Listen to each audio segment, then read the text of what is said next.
Hello, YouTube. Justin here. In this video, we're going to talk about the big ones. Big ones meaning we're going to talk about Microsoft, Apple, Tesla, Netflix, Google, and all the rest of the trillion-dollar companies. So let's jump straight in because I want today's video to be a little bit shorter. So as we look here at Apple, we can note that it is closed higher than it's open on 1, 2, 3, 4, 5, 6, 7 days in a row.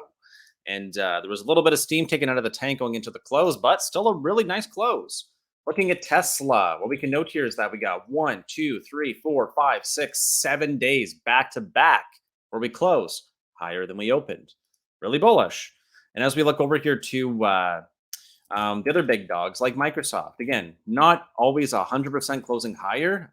Today we closed a little bit lower. So the question for me today is, are the leaders of yesterday still the leaders of tomorrow? And more importantly, as we look forward to the market and the big one coming out tomorrow, the big one meaning we got a big event tomorrow. Joe Biden's going to be flying to Brussels overnight, getting there for tomorrow, meeting with his NATO allies, and then laying out some more sanctions for Russia. So that's really interesting for me because I'm literally noticing that tomorrow is the most important data point of the week after Jerome Powell. So it's going to be really important when it comes out here. And what I want to try to do today is do a bottom up.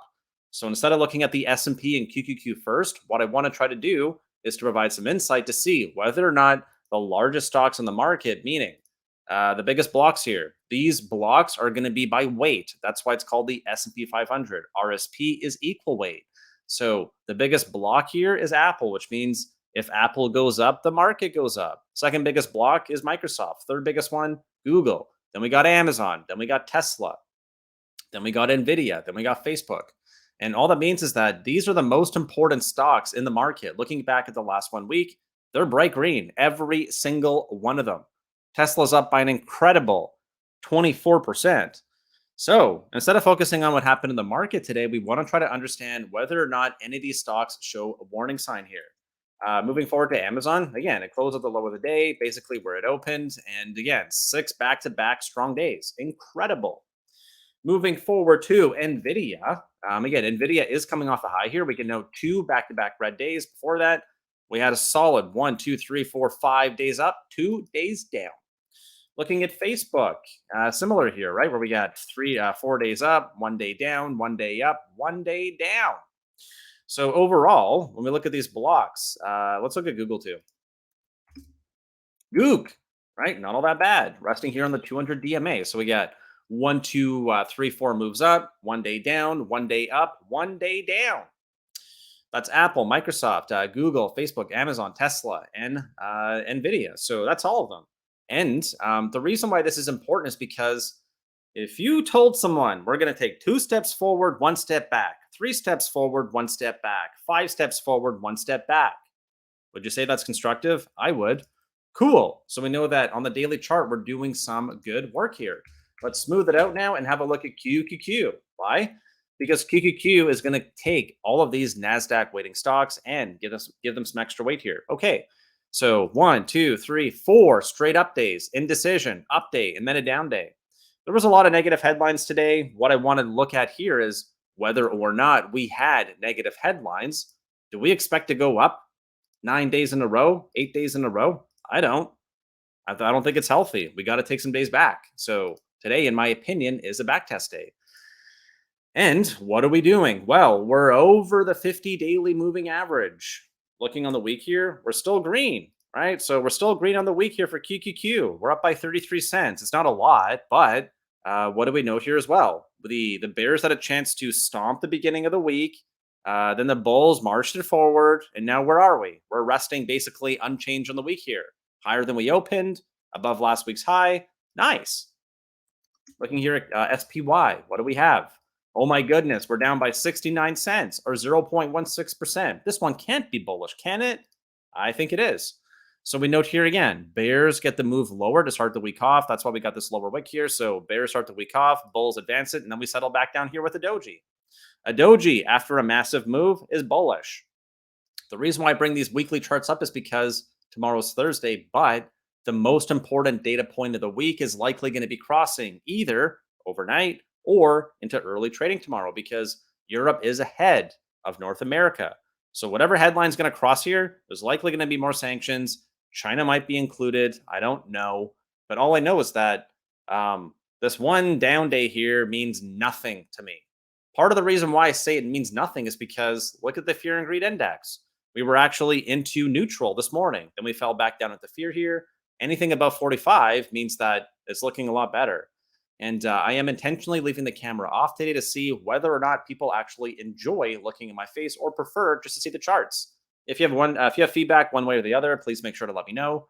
But what I want to point out here, because normally I would show my face, is that if we look back to the key dates here, we made it through all this potential garbage, right? I want to swear there, I did.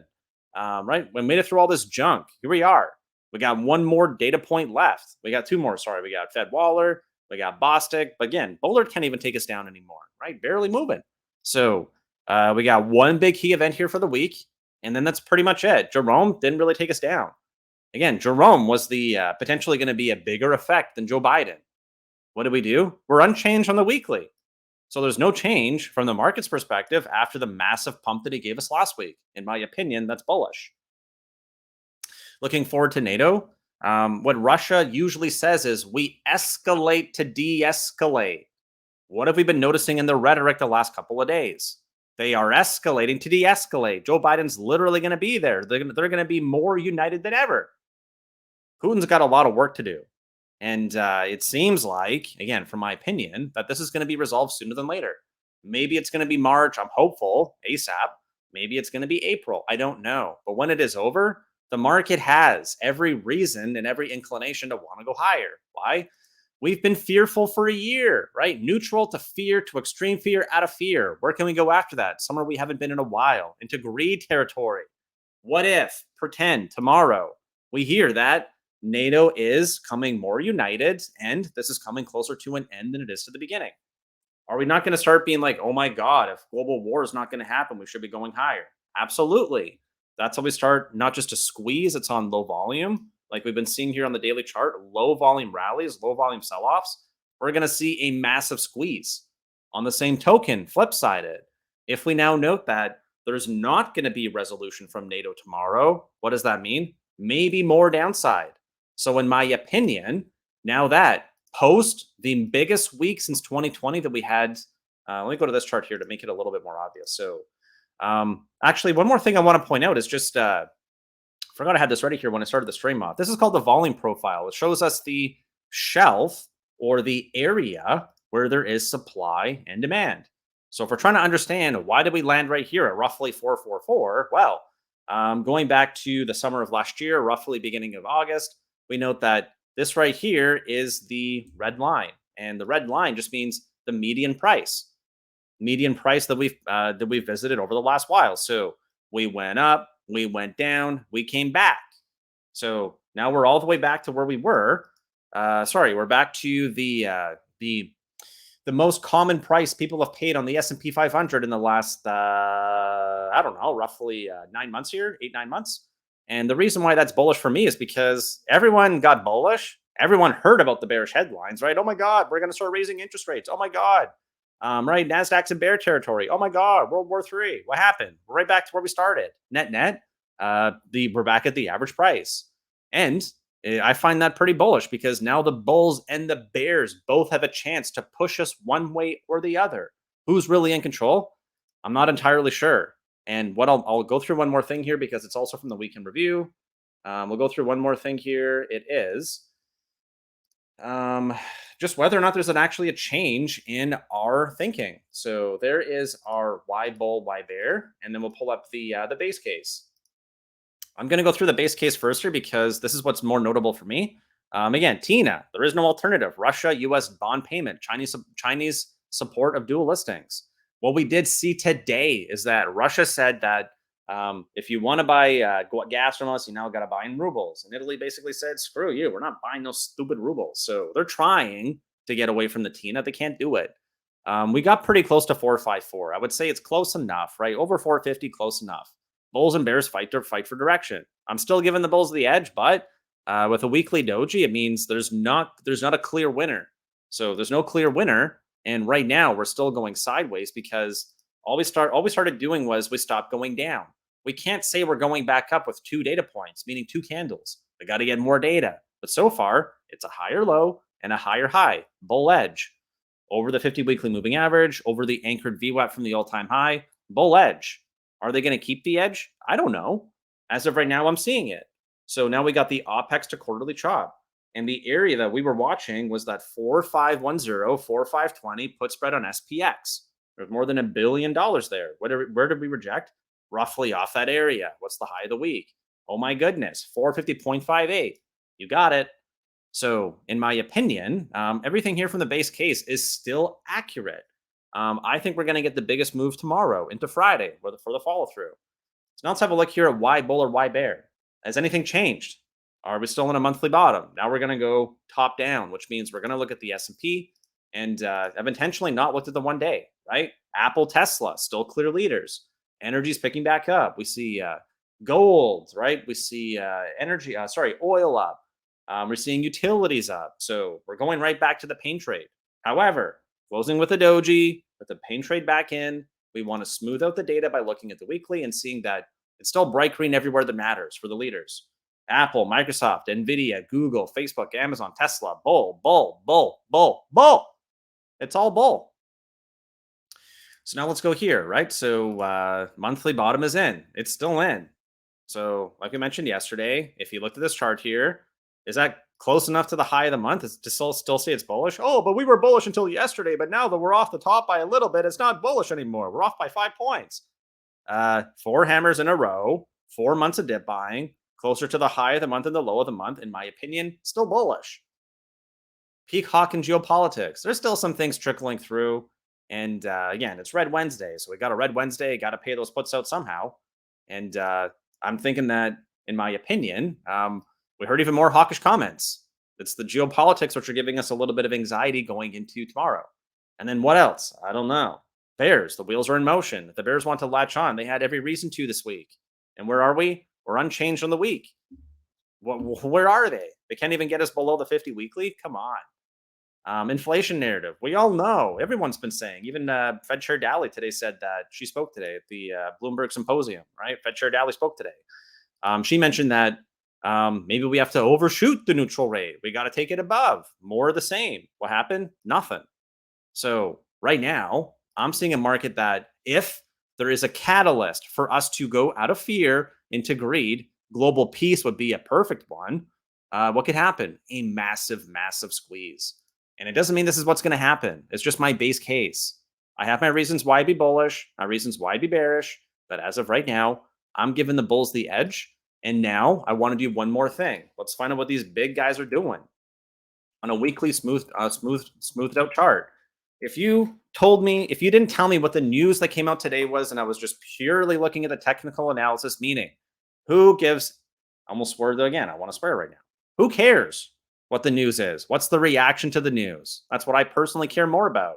And the reaction to the news for me is Apple's up 4% on the week. It's worth almost $3 trillion. Incredible. Powerful move off the 50. Trending up over the 50 MA. So whether or not the underlying stocks, which make up the S&P, are individually having some trouble, if the biggest blocks are doing well and there's no sign they're showing weakness, which on the daily charts they don't, it means that as of right now, we have clear levels. The last thing I want to point out, though, just before I forget, is looking at a name like an NVIDIA. What I would say here is that we now have an actual trend change. So we were going up, high, lower high, lower high, higher low, higher low, higher low. Then we got a higher high, a higher low, and now we have a different pattern here. Lower high, lower low. So by closing out at the low of the day, there is a higher chance or probability we could print a lower low tomorrow and a lower high. That's the challenge here. So NVIDIA is a little bit different. We're looking at every other one. Apple, right? Closer to its high of the day. It closed green. Tesla, closed green. Not by much, but it closed green. So again, it's not showing any major reversal signs. Closing not at the low of the day is pretty bullish. Amazon, right? Closing near the low of the day. There's a higher chance we could put in a lower low and a lower high tomorrow. That could trend change. It could impact QQQ. Looking over here at Google, same thing, right? It's closing at the low of the day on support. Higher chance we could put in a lower low. So higher high, higher low. Then we got an inside bar. The move on the next candle will give us short-term direction. Microsoft, same thing here, right? Lower high, lower low. Okay, so we're seeing a pattern now. We can smooth that out by looking at QQQ. Where did QQQ close? At the low of the day. What is it though? It's an inside bar. So we would get an inside bar break if we close lower here. Meaning, if we go below the 50 DMA and we don't look back, we are what? Doing a trend change for the overall QQQ, which is going to be the biggest tech stocks. So if that happens, it means that we're likely seeing a negative reaction to the event that's going to happen tomorrow. It's big and bolded and underlined, which means it's important. And who cares what the news is? It's the reaction. So if the bears are going to clinch control or victory on the weekly chart, we're unchanged. We reversed the move from yesterday. That's about it. So closing below the 50 would be bearish. All right.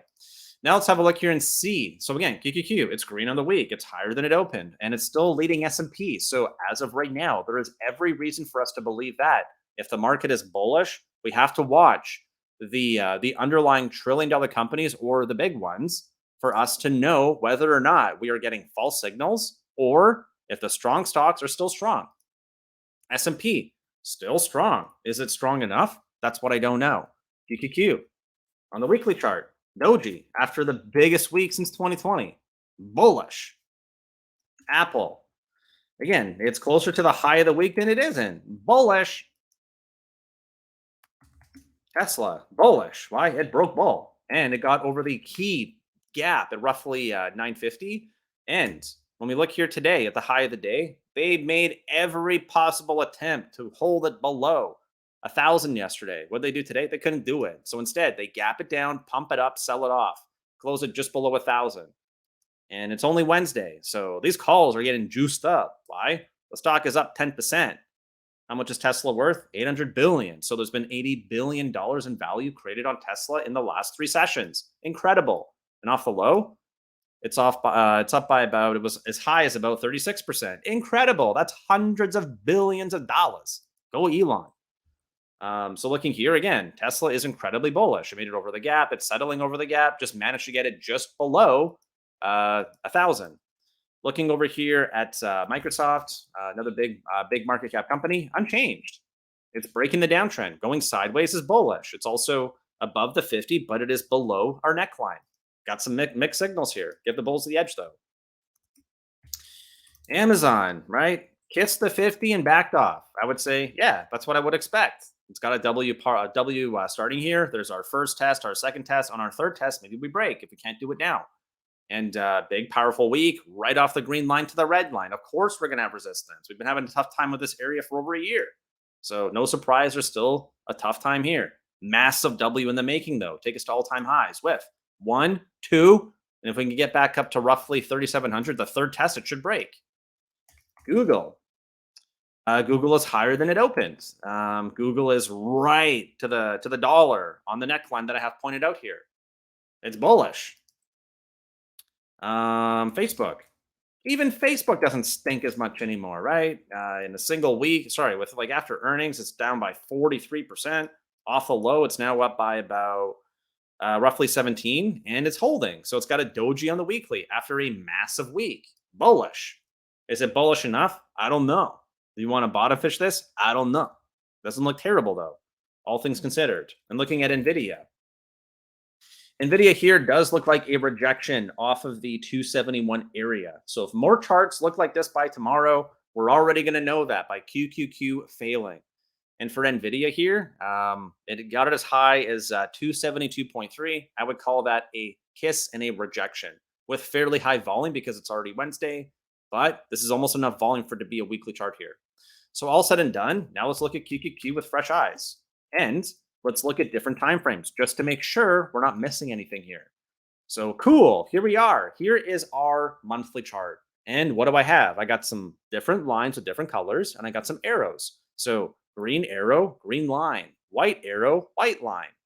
And this white line here should actually be back to here. So where are we settling? Well, we're settling above our October low and basically right on our July low. So what does that mean? Well, we're right back to the white line, which is our pivot.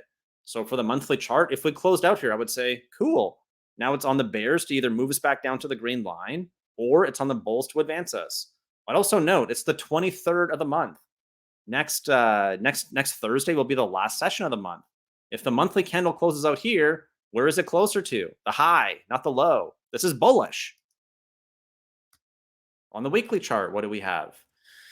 Here is where it's less clear. We stop going down. We're basically going flat on our first pivot here, roughly 350. Then we got the 50 weekly at our 161 extension. Then we got 370. Then we got 383. A little bit less clear here, but I'm giving the bulls the edge because we're green on the week. We're higher than we open with a doji after our biggest week. Indecision after the biggest week in 2 years, in my opinion, bullish. Looking at the daily chart, here's where I got a pink line. Pink, why? Because it's a pivot. It's important. That's why it's pink. And looking back to here, that's the same low we were just looking at. Looking back to our roughly October low, we're right back on it. Perfect kiss off 357, which goes back to our gap zone here. And if we get over here, we're going to 369. So we're on a really important pivot with an inside bar. Tomorrow really matters. Now let's look at SPY. SPY on the monthly. It stopped going down. It's going sideways. One more candle. It's going to start going back up. 4 months of dip buying. We're almost 443. We're over the pivot, right? We're over 438. Anything above 438 by next Thursday is bullish for me. And as of right now, 4 months of dip buying. Very small upper wicks, very big lower wicks. That's dip buying for 4 months in a row. So again, let's just make sure we understand what that means. I mentioned on the weekend deep dive, but look here, right? So everyone knew that in December there was going to be some rate hikes. Rate hikes start happening. Then we get a nasty surprise, which is why we always say expect the best, be ready for the worst, and be ready. Expect the best, prepare for the worst, and be ready for surprise. People were being prepared for the worst, where, oh my God, Jerome's going to raise rates by 1% this year. Then it was 2. Then it was 3. Then there was World War III. And what happened? More dip buying. So it tells me that when this bad stuff falls off, we're going to get a massive rally because everyone knows everything. And who is left to sell? Who is left to short? Not very many people. Who's left to buy? All the cash on the sidelines, all the current bears to cover, and all the people who were on the sidelines. That's who's left to buy. Looking on the weekly chart, again, 2 data points is not enough. It's also only Wednesday. We can't know where this weekly candle is going to close quite yet. So again, massive power up, whether or not we had all these key events, and there's a lot of them. I'd be saying this looks healthy. Why? It continued to advance, or prices covered higher, made it within 1% of 454, and then it backed off and held the anchored VWAP to the all-time high and held the 50 MA. It's going sideways over a key pivot. The low, 440.68, got just below, held 440, but got above 450. That's even more bullish. Why? The bulls showed up before 440, and the bears couldn't defend 450. So for some reason, the bulls punched it over 450. These bears did not have enough juice to hold it below. And they could also not even penetrate 439. The bulls defended it. Bear tilt. Daily chart. Okay, here we go. So we stopped going up on our sharp daily uptrend. Yeah, going straight to the moon means we got to back us at some point. We also did close below the 200 DMA. We got our 50-200 DMA dance here. We're closing right at the low of the day, which means it will be easier tomorrow to print a lower low and a lower high. We're not going to know where this closes by the end of the day, though. This 50 DMA is a very important pivot as well. And with that said, that's pretty much all that I got to go through here. So if you're interested in watching more, there is going to be that weekly weekend deep dive, which we'll queue up in a moment here. I encourage you to watch that if you want to know more about my bull and bear thesis. And by the way, 569 is my target on SPY. That is more than 100 points higher from here. So if you're wanting to invest, maybe now's the time to take the chance. I encourage you to watch the video if you want to know more. Otherwise, I look forward to seeing you tomorrow, and I wish you all the best of luck in your trading. Thank you for watching.